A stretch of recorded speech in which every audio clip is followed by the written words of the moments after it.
Okay, what's up, Pisces? Hello, how we doing?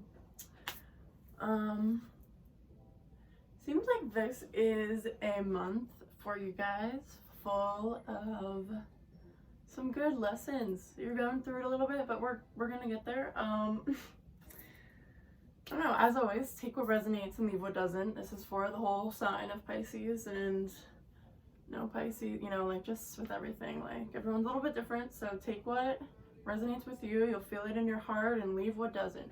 It's for someone else. So the first card we have is fertility. So this is kind of like you're getting comfortable learning how to grow your garden in anything that you do. So it's like if you're trying to cultivate money, if you're trying to cultivate friendships, if you're trying to cultivate love, all of these things, this month is about learning how to tend your garden. So fertility, your heart has to be open for these things to come in. So feel it in your heart, what is for you and what is not. But this is like, we're figuring out how to plant our seeds. We're trying to harvest something to take shape in the physical that we dreamed in the mental. So we're bringing ideas down to reality, planting seeds in our garden and waiting for growth. So it's all about that cycle right now. And you guys are in the patience and planning stage. So literally like planning your day-to-day, how does it look for you? And how are you taking these next steps in cultivating your metaphorical garden that you're working on? Right, so it is patience.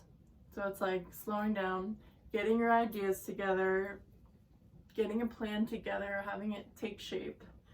So write these ideas down and plan them out. Plan out your steps. This is a really rich time because if you just go forward with an idea without any planning, then you don't really have a strong foundation. So build your foundation strong, the planning, whatever you want to go into it, all the energy that you want, out of it, put that into it. So plan everything out. And I mean, of course it's okay if things don't always like go according to plan, but just the fact that you do it, you already have a mental structure for how to make your ideas come down and take shape and grow in the physical realm, which is just like your life. How do you make an idea sprout in your life? We might have some disruption. So I feel like this will be like in the mental area, so you have this plan, you're putting in your plan, but you might be holding yourself back in some form. We have disruption, which is kind of like the Tower card in a way. So that's like, we have to set these strong foundations. Like I said, the planning that goes into it, we have to make sure they're strong, like just the groundwork before we go forward in it, or else there will be some disruptions. There will be some things that will shake you up that you weren't really ready for. So make sure you're solid in your why, which is why you're doing what you're doing. Make sure you feel it in your heart and then plan it out. Bring the practical side to it and give it a groundwork. Give yourself some framework to work with so you can like build this strong, bountiful garden rather than just plant some seeds and see some sprouts. We're going for longevity here. So when this disruption comes along to your planning or to putting your plan in action, whatever it might be, choose how you react to this disruption wisely. We have choose wisely, and this is in the realm of the emotions. So there are a million ways to react to a situation. So choose wisely how you react. This is a reflection of you, but also like it's kind of a test. Every disruption we have is kind of a test to see if we learn how to get over it, to see if we're strong enough to handle these things that are going to inevitably be thrown at us. So choose wisely how you react every time. Is it going to throw you off the balance beam? These disruptions, if you let it, yes, it will. But if you're, solid in your why and what you're doing and why in yourself, and you have a solid foundation, then don't let it shake you. And this, matter of choice in the emotional realm of like dealing with these disruptions that come our way, depending on how we deal with it, it could be a triumphant success. So this is in the mental realm.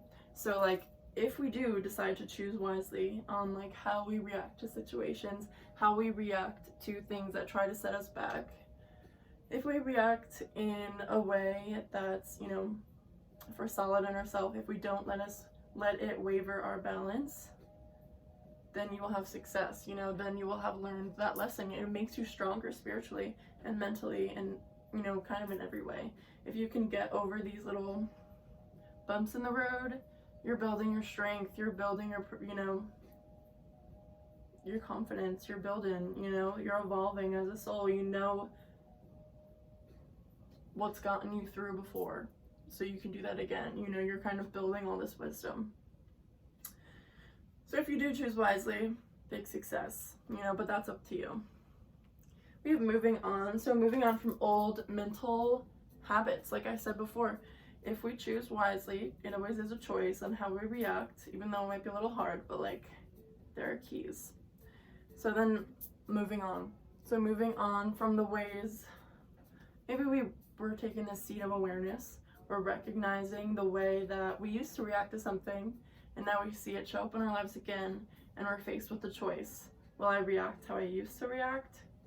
Or will I react with, oh no, this is just here to make me stronger. This is here for me to get through it. It's only a short-term little thing, even though, you know, don't turn whatever that phrase is, molehills into mountains. You know, don't make something small appear to be huge, because these little problems are just here to test us, see our strength, if, you know, if we get over that, and eventually we learn lessons through our problems, like, you know, strength and adversity. So we're moving on from these old ways that just aren't working for us anymore. We can, you know, put them behind, recognize that, oh, they're not really propelling me forward anyway, I don't need to stick to it. So we go forward. There still is, though, some mental conflict that we're dealing with. So it's like we get to choose how we react to these problems, but still there's something holding us back from cultivating this big, beautiful garden. We have mental conflict, which is obviously in the mental realm. So we're fighting ourselves on something. Maybe we think we aren't worthy enough. Maybe we, you know, I don't know what it might be. There's something conflicting in the mental realm. So it's like we might not really be able to see it yet, but it's still there. And if we don't face it, if we don't sit with ourselves and face this conflict, then we're not going to get past it.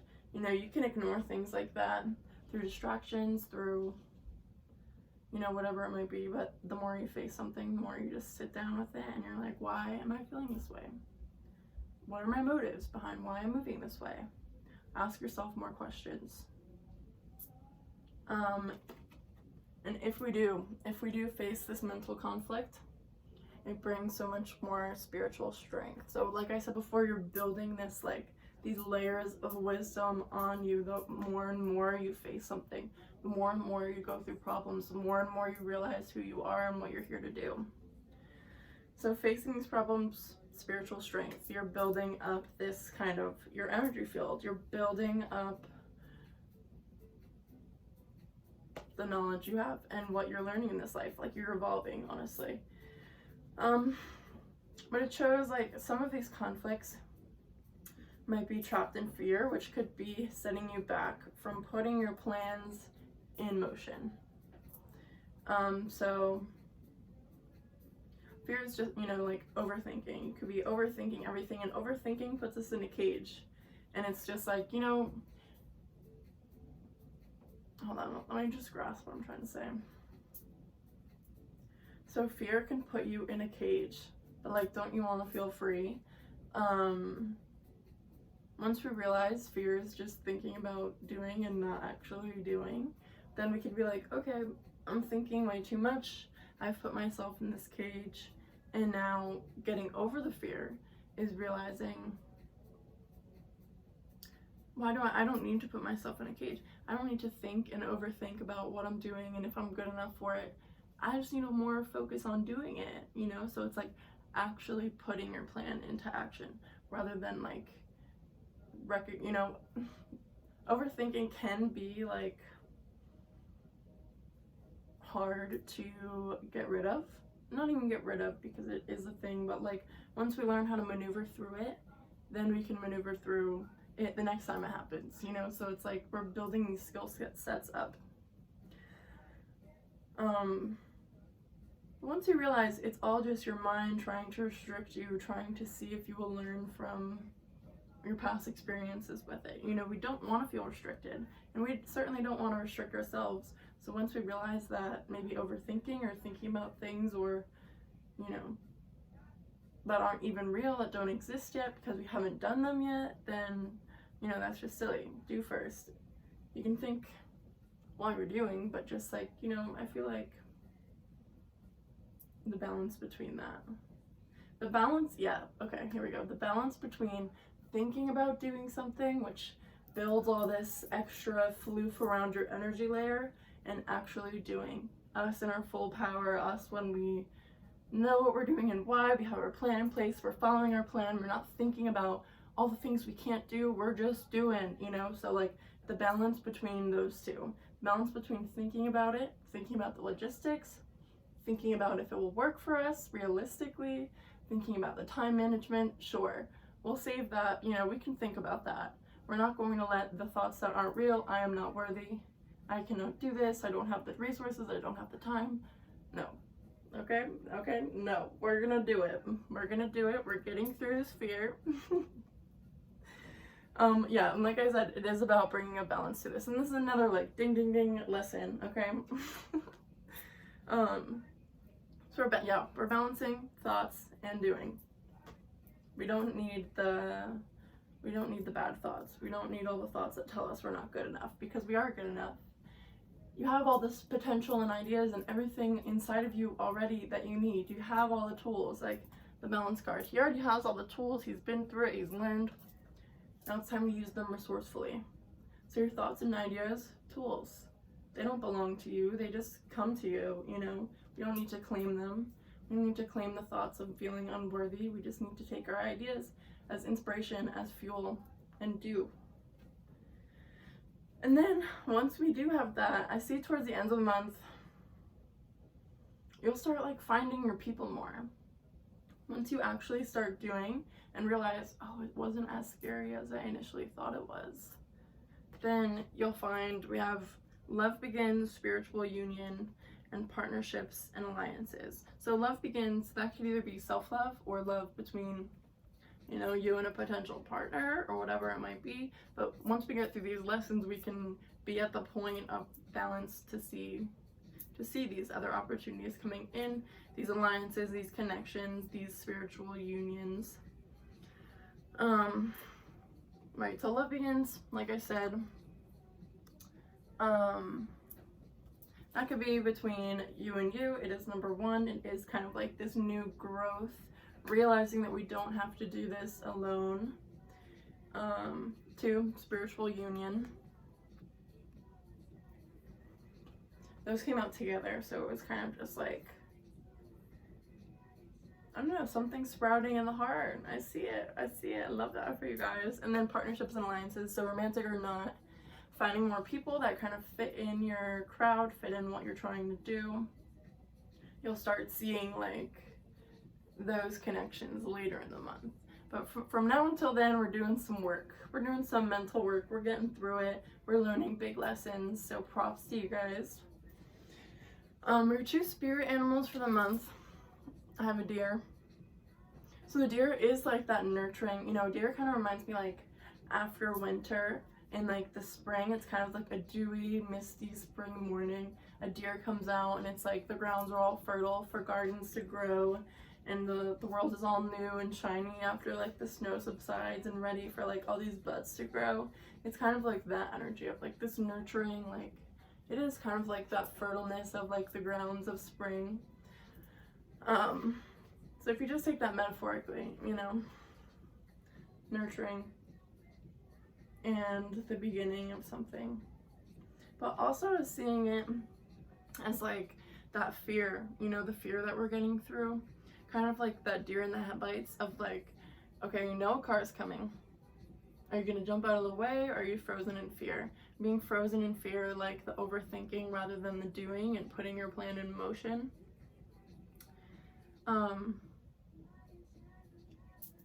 yeah, so like the fear would be like being like trapped in the headlights, and then the motion, you know, getting out front of the car. You know, you might have the chance for it to stop in front of you, but why leave it up to chance? Just like get the fuck out of the way, you know?